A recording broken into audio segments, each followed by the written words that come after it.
Guys and welcome back to my channel. इससे पहले के पार्ट में हम लोगों ने देखा था हमारा क्यूट सा वही कुछ समझ ही नहीं पे आ रहा है कि यहाँ पे उसके सिस्टर ये पूछ क्यों रही हैं और बेचारा मासूम सा सेक्रेटरी ने कुछ किया भी नहीं, उसे जॉब से निकाल दी। सच में ये बिजनेसमैन लोगों को समझना ना नामुमकिन है। वही अब ये बोल के अपने काम पे लग जाता है। वही यहाँ पे अभी लनवांग जी के पूरे अच्छे तरीके से सुरक्षा कर रहा था और लनवांग जी यहाँ बहुत टाइम से लैपटॉप खोल के बैठा हुआ था।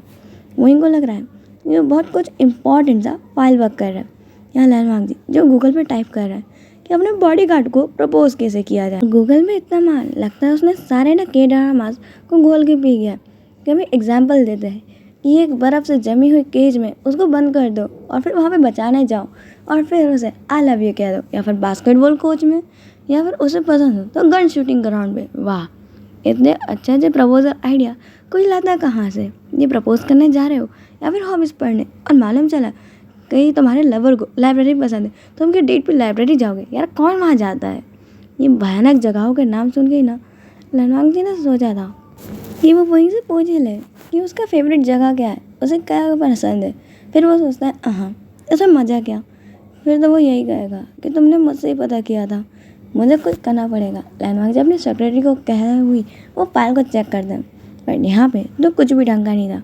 वही को है पसंद भी क्या है, सिर्फ अपना जॉब जिससे वो जितना प्यार है ये उसे नए नए केसेस पसंद। अब ऐसा तो हो नहीं सकता कि लनवांग जी वही को किसी मर्डर मिस्ट्री को सॉल्व करते हुए किसी लाश के सामने प्रपोज करे और लाश उठ के क्लैपिंग कर रही हो। लनवांग जी अभी बिजी है कि मैं करूँ क्या, और यहाँ लैंड जैन जो खुद देवदास बने बैठे हैं क्योंकि उन्हें भी क्या करना है और क्या नहीं कुछ समझ नहीं आ रहा है। उनकी लव स्टोरी तो चालू होने से पहले ही ब्रेक मार जाती है। उनके आजू बाजू इतने ज़्यादा बॉडीगार्ड भर रखे हैं जांग चैंग ने, और वो खुद उनका कमांडर बना बैठा है।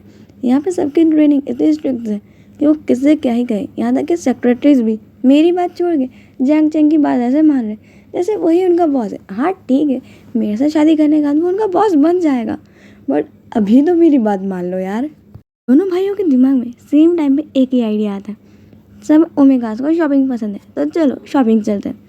वो लोग कहते हैं सर आपको शॉपिंग जाना है, आप कहे तो आपको जो भी चीज़ चाहिए हम मंगवा देते हैं। नहीं, हम लोगों को जाना है। और दोनों भाई एक साथ पहुंच जाते हैं शॉपिंग मॉल। वो लोग यहाँ कहते हैं अब हम लोग कपड़े ले ही रहे हैं तो तुम लोग भी ले लो। और वो लोग जांग चेंग और वही दोनों कपड़ों की जाके क्वालिटी चेक कर रहे हैं। ठीक है, हाँ मुझे नहीं लगता ये चाकू का वार झेल सकता है। जांग चेंग कहता है मुझे तो लगता है ये तो ऐसे ही सुई से फट जाएगा। ऐसे ही वो लोग पूरे कपड़ों को देखने वाले कहते हैं बिल्कुल नहीं, यहाँ तो कोई भी ढंग का कलेक्शन है ही नहीं। कोई चाकू से ऐसी धारदार चीज़ से हट जाएगा और कोई गोली मारते ही फट जाएगा। इससे अच्छा ये किसी भी चीज़ कोई भी कपड़े हमें प्रोटेक्ट नहीं कर सकते। इनके ऊपर तो हम के मिसाइल भी नहीं छोड़ सकते। मॉल के एम्प्लॉयज़ इन दोनों को ऐसे देख रहे थे, कपड़े सर पहनने के लिए होते हैं और आपको कौन इतने खुलेआम चक्कू छुरी और गन से मारने आ रहा है। क्या ये लोग पागल हो गए। और कपड़ों के ऊपर बॉम्ब गिरा के कौन टेस्ट करता है। आजकल का फैशन है भाई, इतने छोटे कपड़े बन गए जिनको तुम एक छुरी क्या एक ब्लेड से हल्का सा कट मारोगे पूरे कपड़े खुल के अलग हो जाते हैं। और यहाँ पे ये लोग बम गिरा रहे हैं। दोनों भाइयों का ये प्लान तो पूरा फ्लॉप गया क्योंकि यहाँ वो लोग कपड़ों की शॉप में इतना ज़्यादा इंसल्टिंग फील कर रहे थे इन दोनों महान लोगों की हरकतों से, जो बम चाकू चूरी ब्लेड कुछ भी नहीं छोड़ा। सब इन कपड़ों के ऊपर एक्सपेरिमेंट करके देख रहे हैं। इन पुलिस वालों से कपड़े खरीद ही नहीं सकते हैं, यहाँ पे भी अपनी जॉब ही ढूंढेंगे। चलो यहाँ से कहीं और चलते हैं। अब वो दोनों पहुँचते हैं रेस्टोरेंट में सब लोग बहुत चैन से फूड खा रहे थे। उतने में जांग चैंग और वही एक जगह कुछ देख के शॉक्ड हो जाते हैं और कहते हैं सर क्या हम आज के लिए हाफ डे ले सकते हैं। वो लोग पहले शॉक थे क्यों इन्हें क्या हुआ, और वो उनके देख रही हुई जगह में देखते हैं यहाँ कुछ अल्फाज है जिनकी तरफ वही और जांग चैंग देख रहे हैं। उन्हें देख के ये लोग बहुत जेलस फील कर रहे थे क्योंकि वो अल्फा पहले दिखने में बहुत ज़्यादा हैंडसम है, और दूसरा उनके ओमेगास उन अल्फा के कारण उनसे हाफ डे मांग रहे। और यहाँ अपना पूरा दिन जब अपने ओमेगास को देना चाहते हैं दिन के लिए तो शॉपिंग पे गए और अब डिनर पे हैं। पर वो कुछ कहते उससे पहले ही वही और जैंग चैंग गायब। अब लनवांग जी और लैंच जैन हाँ तो कहने नहीं वाले, वो लोग भी पीछे पीछे फॉलो करते हैं कि पता तो चले आखिर ये लोग हैं कौन। विंग जाके उन अल्फाज से मिलता है, हैंडशेक करते हैं और गले मिलते हैं। उसके बाद वो लोग टेबल पर बैठे हुए थे। उन्होंने एक वीआईपी रूम बुक किया हुआ था जहाँ वेटर वाइन ले जा रहा था। लनवांग जी उस वेटर को रोक के पूछता है ये अंदर लोग कौन है, क्या तुम इन्हें जानते हो? वो बेटा कहता है, सर वो इसी रेस्टोरेंट के अभी नाम पता करने में लगे हुए थे। उतने में वुइंग और जैंग जैंग यहाँ से भी गायब। अब वो लोग उनके पीछे पीछे पहुँचते एक बार में, जहाँ पे लैंडमार्क जी को मालूम चलता है वुइंग को लाइव सिंगिंग करना बहुत पसंद है। वुइंग अब एक गिटार उठाता है, स्टेज पे जाता है और सिंगिंग स्टार्ट करता है। उस बार के अंदर सबको वुइंग की सिंगिंग बहुत पसंद आ रही थी और सब लोग एंजॉय कर रहे थे और लैंडमार्क जी को भी वुइंग की वॉइस बहुत ज़्यादा ब्यूटीफुल लग रही थी। तो सॉन्ग के लिरिक्स कुछ ये थी, my heart is bigs and whisper only for you to hear, every beat, every rhythm, it's crystal clear.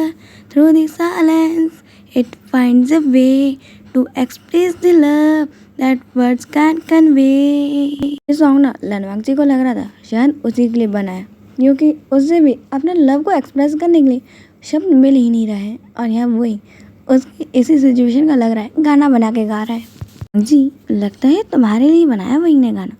Landmark जी कहता है, ब्रदर पर मुझे लगता है शायद ये जैंग चैंग ने आइडिया दिया होगा, क्योंकि कह दो आपने भी नहीं पाया। लाचाचन कहते हैं, अच्छा तुम अपने बड़े भाई को यहाँ टीज़ कर रहे हो? वाघ जी कहता है, और आप जो अपने छोटे भाई को टीज़ कर रहे हो उसका क्या? लाचाचन कहते हैं, तो ठीक है लगी शर्ट, देखते हैं हम दोनों में से पहले कौन प्रपोज करता है। लैंडमार्क जी कहते हैं, और अगर आपको आपके जैंग चैंग ने रिजेक्ट कर दिया तो? यहाँ पे लाचाचन कहते हैं, हो ही नहीं सकता, देख लेना। वाघ जी कहता है, भूल गए, अभी वो अल्फाज आपके सामने ही बैठे जो आपसे ज़्यादा हैंडसम दिख रहे हैं मुझे। यहाँ पर लाचाचन कहते हैं, ओह अच्छा ऐसा है क्या? मुझसे ज़्यादा हैंडसम वो हो ही नहीं सकते, और है भी तो मुझे क्या। अचानक तालियों की आवाज़ आती है। वुइंग का सॉन्ग ख़त्म हो गया था और सब लोग क्लैपिंग कर रहे थे। अब वो लोग भी देखते हैं आगे क्या करते हैं। वुइंग उन लोगों के पास जाता है और उन्हें सीनियर कहता है। यहाँ पे इन्हें मालूम चलता है उनके कॉलेज के सीनियर्स हैं जिन्होंने ये बार खोला हुआ है और वो रेस्टोरेंट भी इन्हीं का है जहाँ पे वुइंग सिंगिंग करता है।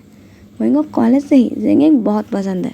यहाँ वुइंग तो बस उनसे मिलने आया था और वुइंग को जब से मालूम चला है कि उनके सीनियर्स ने शादी कर ली है और उन दोनों की ही क्यूट क्यूट सी 2 ओमेगास डॉटर्स हैं, वुइंग बस उनसे मिलना चाहता है, क्योंकि यहाँ पे वो बहुत छोटेपन में मिला था और अभी वो बहुत टाइम से अपने सीनियर से विनती कर रहा है कि वो मिला दे और वो मान नहीं रहे हैं। ब्रदर ऐसा जेलस नहीं होते, आप तो बिन मतलब में ही जेलस हो गए। वाघ जी ऐसा क्यों लग रहा है? तुम्हें पिटने की ज़रूरत है, लगता है तुम बहुत बड़े हो गए हो, इधर आओ तुम। यहाँ पे वुइंग के ग्रुप के पास कुछ लोग आते हैं। उनके ग्रुप में से एक पर्सन आके वुइंग के पास खड़े होकर उसे ड्रिंकिंग का चैलेंज करता है। वुइंग में एक्सेप्ट कर लेता है और वो लोग ड्रिंक चैलेंज कर रहे थे।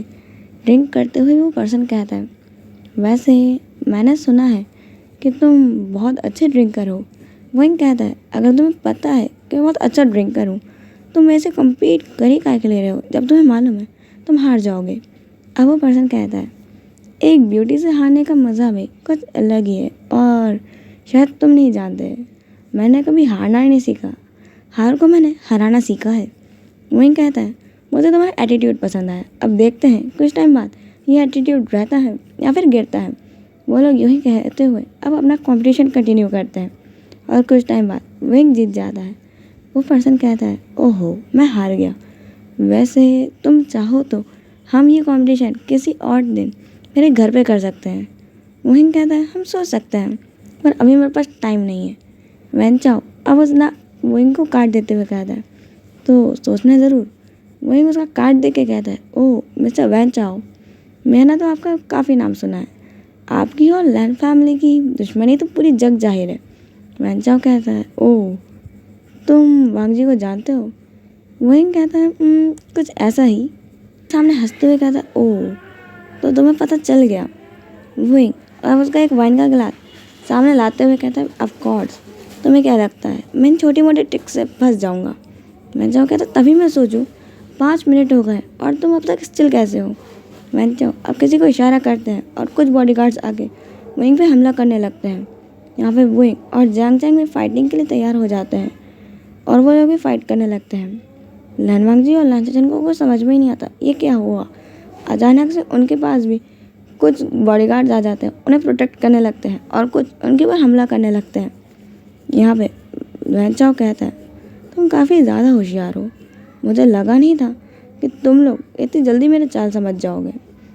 वही लड़ते हुए कहता है, अपने तरह सबको बेवकूफ़ समझ रखा है क्या? जो बच्चों जैसी चालें समझेंगे। ड्रिंक में कुछ मिलाना तो कितना पुराना ट्रेंड हो गया। और तुम्हारी मॉम ने कभी सिखाया नहीं है क्या कि कभी कोई अनजान तुम्हें कुछ दे तो हमें पीना नहीं चाहिए, चाहे वो कुछ भी हो। और तुम्हें लगता है कि तुम अचानक से आओगे मेरे साथ ड्रिंकिंग कंपटीशन करोगे और मुझे कुछ भी शक नहीं होगा। अब वो लोग यूं ही लड़ रहे थे। अचानक से कुछ बॉडीगार्ड्स शूटिंग स्टार्ट करते हैं और लैंडमार्क जी और लैंसेचन को होस्टेज बना लेते हैं। और वो लोग अभी कुछ कर नहीं पा रहे थे। उनका सहारा देके वो लोग जियांग चैंग और वोइंग को भी पकड़ लेते हैं।